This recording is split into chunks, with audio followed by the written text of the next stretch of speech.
Good morning, everyone.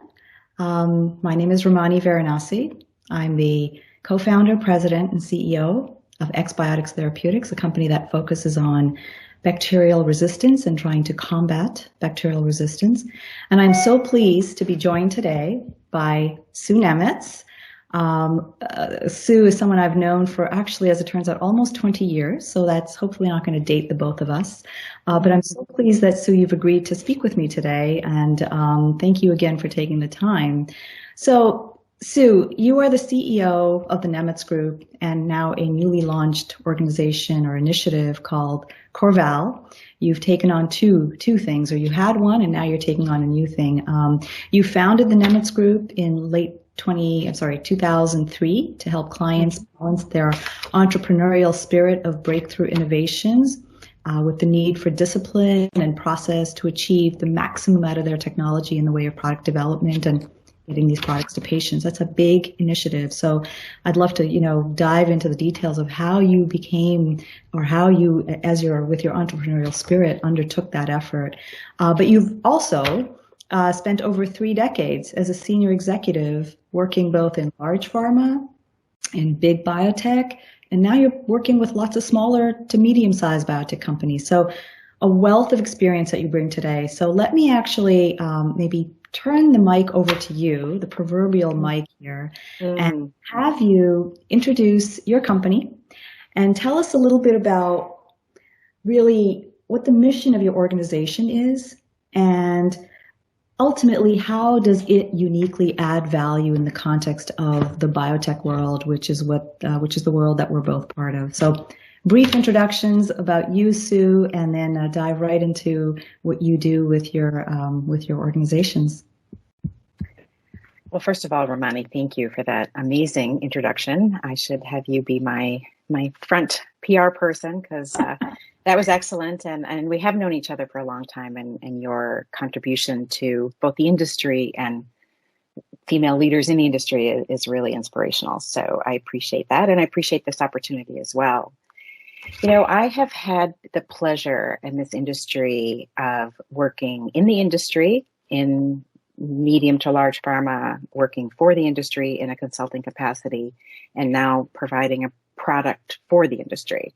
So that sort of variation of in, to, and for has allowed me to see it in multiple different ways. So the experience of the NemetzGroup, I think, which has been in existence almost 20 years, has really been a service organization helping people solve complex problems.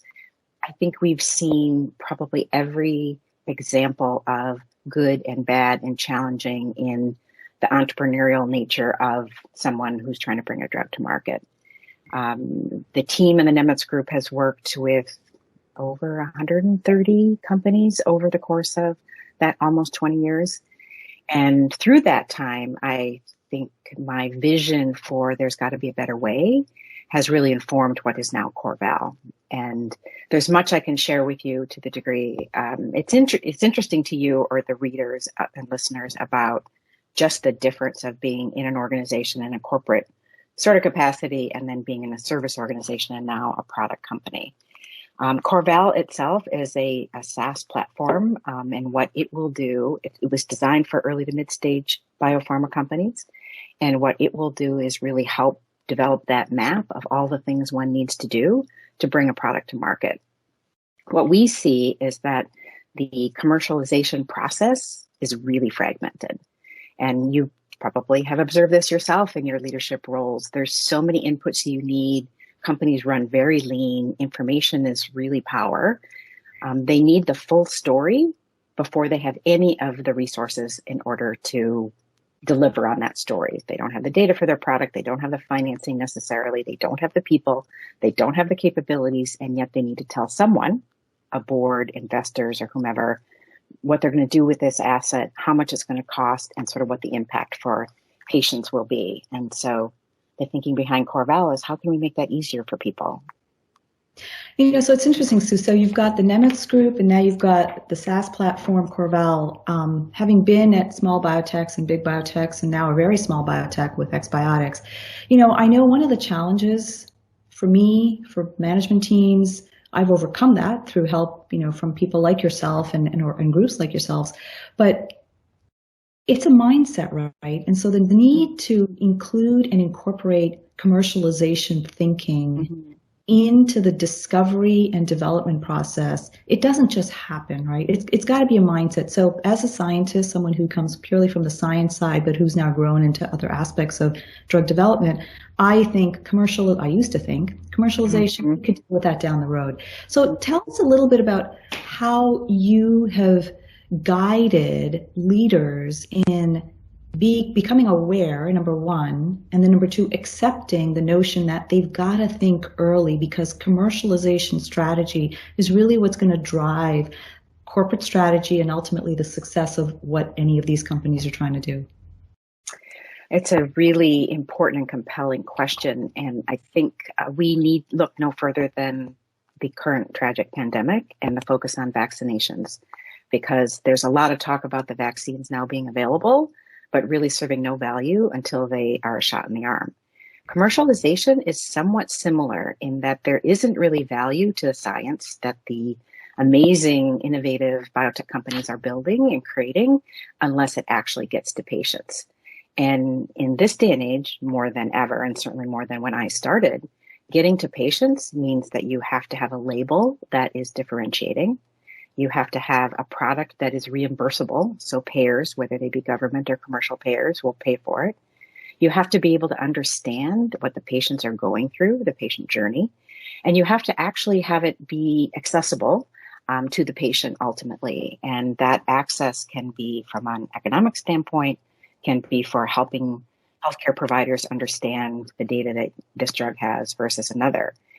And where I think this has been really interesting in the consulting environment, particularly for, again, these early to mid-stage companies, is it's literally educating the leadership team, as you said, about that process while also performing the tasks and creating the plans and the deliverables along the way. And we sometimes have dealt with companies in leadership where there's the C word, that commercial or commercialization isn't a word that people want to embrace early. Yeah. And so the conversation I just shared with you and sort of the point of view is what we share with them. And I think the difference is scientists sometimes, or scientific leaders in biopharma firms, sometimes think of commercialization as sales, and it's just not, as you're saying, it really is ensuring that whatever's being developed actually meets the needs of the patient or the market. On the Corval side, what we've discovered is a lot of those repetitive tasks or the planning can be standardized, and that this idea that people need an answer for now, you as a CEO may need to know that whole arc of your commercial plan, but you don't necessarily need all the granular details. Well, in another period of time, as you get more into phase 2, you're going to hire leadership that actually needs to implement on that plan. And then at a later point in time, you'll be ready to launch. And what we've discovered on the consulting side is we would help that answer for now and put the plans together, an activity map, all the objectives as well as budget. And then maybe we go away and maybe those leaders change over, and then 2-3 years later, they repeat the entire thing. And so our hope is that we really help conserve resources and preserve that innovation for the science side rather than the need to develop those plans. Well, it's interesting. So I want to just dovetail off of what you said about conserving the resources, because as, again, a small company, as a group internally at Xbiotics that focuses on just having the key people in-house as full-time employees and leveraging from a consulting basis, expertise on a part-time basis with people like yourselves, that I think is something that our industry has seen an expansion of. But what I find really interesting is that you saw this back in 2003. It's almost 20 years ago, right? 17 years ago. So that's visionary for you to have thought back then, small companies, this is where the gaps are for them and they don't even know it.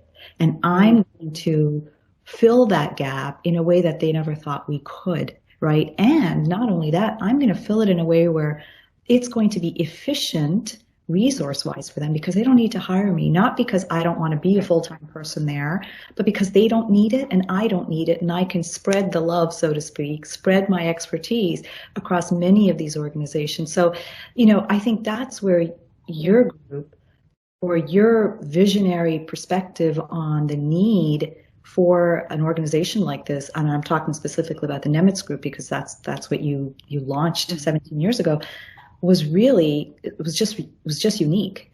And so I guess where I'm going with this is, what was your aha moment really for undertaking this initiative to launch the NemetzGroup? So the NemetzGroup really, I think the aha is a really nice way to ask the question, because I would say the aha for the NemetzGroup really didn't happen for many, many years. And it speaks to the definition of entrepreneurship and when we self-identify as an entrepreneur. I believe that at the initial phase, I just wanted to be helpful. I wanted to figure out, sort of like a lot of consultants, I think, you're in between things, and do I want to do this next thing, is it at a C-suite level in a role, or what am I going to do for this period of time? And I remember in the earliest days saying to CEOs, I got a lot of jobs by saying, everybody hates consultants. We're different. And the we're different was, we didn't sort of sell the next project before we were done with the first. We were very flexible, sort of in a very hourly model. I had, I believe, very aligned incentives with my team, who were paid hourly, and the companies that we worked with when we billed hourly. So it really was, if we're not helpful, we're not here. And eventually we we developed a very good relationship. We developed a lot of processes. I don't know that there's anyone in the industry that knows more fully what it takes to commercialize a drug than our team. And I don't say that in an arrogant way. I say that we've just perfected the pragmatic approach while also helping companies build capabilities. So the aha for the NemetzGroup was probably 10 years ago in a 18-year life cycle.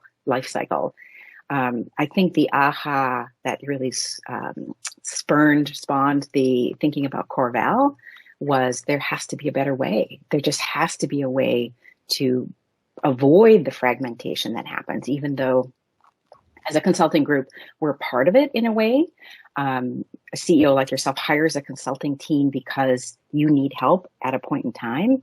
And then, as I mentioned, that consulting team goes away, you hire new people, and nobody has the benefit of that institutional knowledge. And so how could you develop, I thought, or raise the question, how could we develop a single source of truth, a collaborative platform that would really allow you as a CEO to know that all the insights that your current team have are being captured. You conduct more clinical trials, you move forward with your financing, and then in 8 months or 10 months or a year, that single source of truth can be updated and everybody can have input in the same way. Ultimately, our vision for Corval, and I'm often coached not to say this in the team because we have to be clear with what we have today. This would be like the life cycle management plan in biopharma, the subsequent indications and opportunities. Ultimately, we would like this platform to be providing some tools and templates and little educational vignettes, a little bit of a mix of Khan Academy, TurboTax, and the Apple Genius Bar. So how could you get all of that? So when you hire your first commercial person, that person can ensure that they meet your expectations. I read that the other day, and I love the concept of a single source of truth, a platform for us, sort of as a single source of truth. You need to trademark that if you haven't already, because it is so poignant and it is so to the point also, and it is so apropos in terms of what the Corval as a launch pad, if you will, as a platform offers. Let's maybe switch gears a little bit and talk about, so you launched Nemetz years ago, as you just said.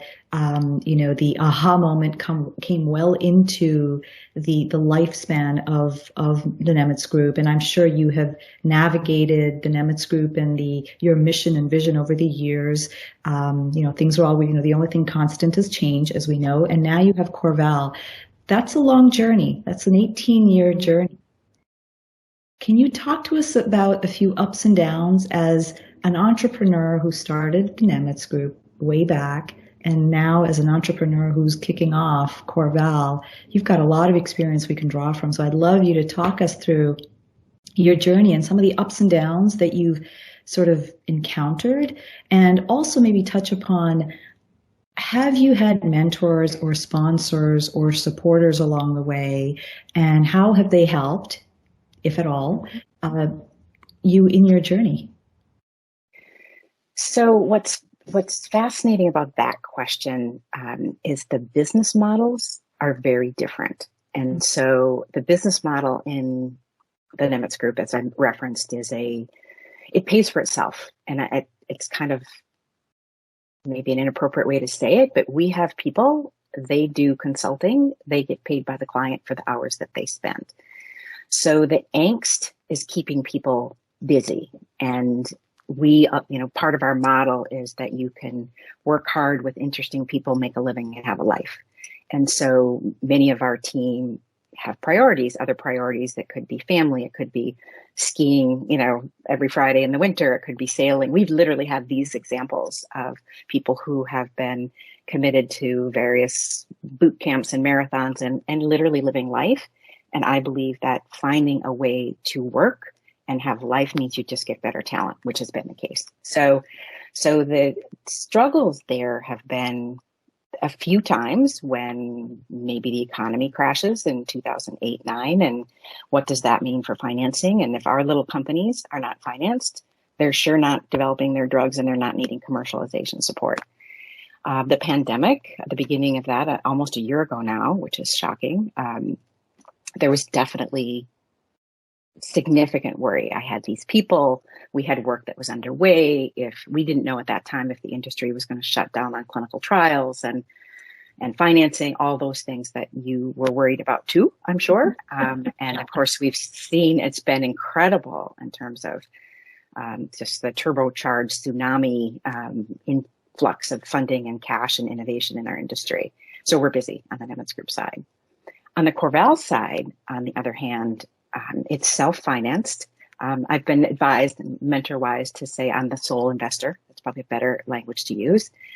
And so there, it's everything you worry about and all of your CEO peers worry about in biopharma.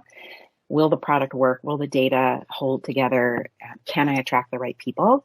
But the challenge here is I also have my own personal assets tied up in it. And that has been deliberate because I have a vision.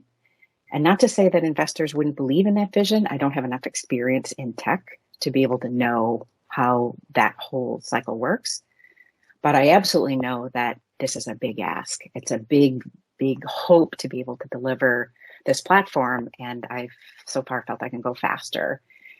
So now with both companies, I get the benefit of clear knowledge of what's happening in biopharma. I had to build a leadership team to sort of keep the Nemetz Group going. And we're in the process of building a leadership team on the Corval side. And the one additional thing I'll say is I need the Nemetz Group in tech.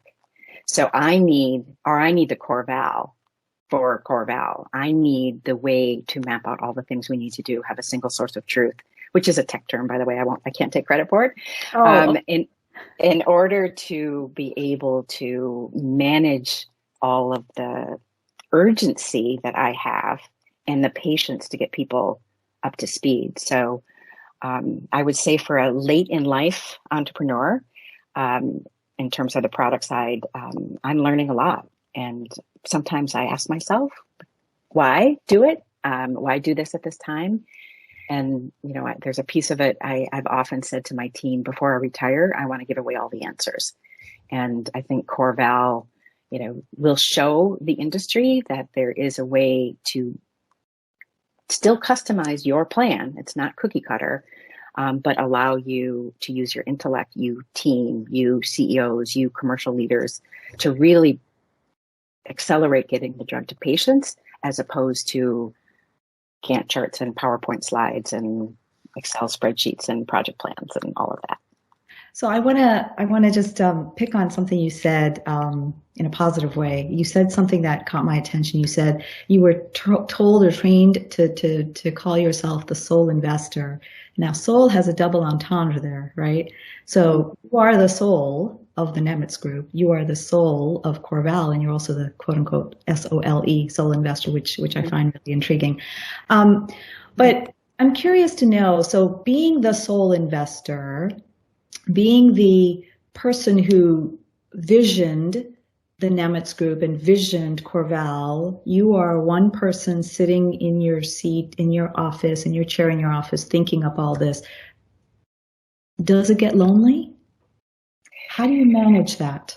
How do you manage your thinking process and how do you bounce ideas off of people? Because as an entrepreneur, I find, one of my challenges was to just reach out. You have to reach out because you can't be, your own island. But speaking about the concept of soul investor and putting your soul into this, tell us a little bit about how you have engaged in dialogue with people, if at all, I'm sure you have, to really enable you to launch both these initiatives. First of all, I love that, and I'm going to take that because I do think vision and soul and heart and soul is a key part of what keeps somebody going every day. And sometimes I ask myself what the last year would have been if I could have followed my typical practice. I do a lot of Chardonnay with my girlfriends and, in the industry and my, sort of colleagues, and not being able to do any of that certainly drove a lot of focus on work. I do want to clarify, though, there have been definitely people in both businesses. So it's a team. It's always a team. The interesting style on the NemetzGroup side is it's very consensus. There's a tremendous collaboration. I think you've probably seen that both in our team and with our clients. On the Corval side, there's a woman, Kristen Fay, who joined me early, saw what I was trying to do, and for a couple of years, we had a mind share that went back and forth. And then since that time, we brought in other people, both from tech. We have a great development firm we don't have engineers yet. So an outside development firm, a lot of outside advisors, and they're amazing. And they see it too. And I think that's the exciting thing about the vision and what it could do for biopharma companies, even for people that aren't from biopharma. It shows itself. So to answer your question about the sort of loneliness at the entrepreneur level or at the CEO level, what it is the worry is lonely, because and lonely might even be too emotional of a word. I can't really share my angst about the finances to other people that report to me that are my leadership team. A little bit more in the Nemetz Group maybe than in Corval, but I want them to know everything's okay. My silent investor partner husband, which I guess would make me not the soul investor, who's not from the industry. I'm trying to sort of fill him in enough. He trusts me. He doesn't understand what I do really, but that's a place I can talk about that. But beyond that, I want the team to go. I want to, no, we're going. The pandemic made it so that there's even more need for this. And so figuring out sort of where to have that dialogue, I think, is an important thing. And I think the second thing you asked about mentors, and what I have found that I do in a really good way and what I take too much time doing is I get a lot of input. Sometimes I joke I was a middle child, so I'd say I had it coming from above and below. I love learning. I love getting input. And on the Corval side, I need to be the person making the decision and moving us along. And so to be in tech, which is not an area that I've been in, SaaS, software platform, not an area I've been in. One tech advisor, senior level executive female, said to me, it's very unusual for a woman to be an entrepreneur in tech, and a woman she said it nicely, but sort of a late stage of her career. So where do I learn? Where do I learn leadership skills here that are not the same as I need on a service organization? And I just engaged the services of a coach to help me, because it's just different. And, I tend to share all my learnings with people. So I just shared it with you and whomever else is listening to this. Well, the interesting thing is we never stop learning though, right? I mean, no matter where you are in your career, early, mid stage, late stage, much later stage, there's always something more to everything we all do, whether you're in the biopharma industry or any other industry. And that's the growth mindset that I like to espouse and, embrace in the context of what I do.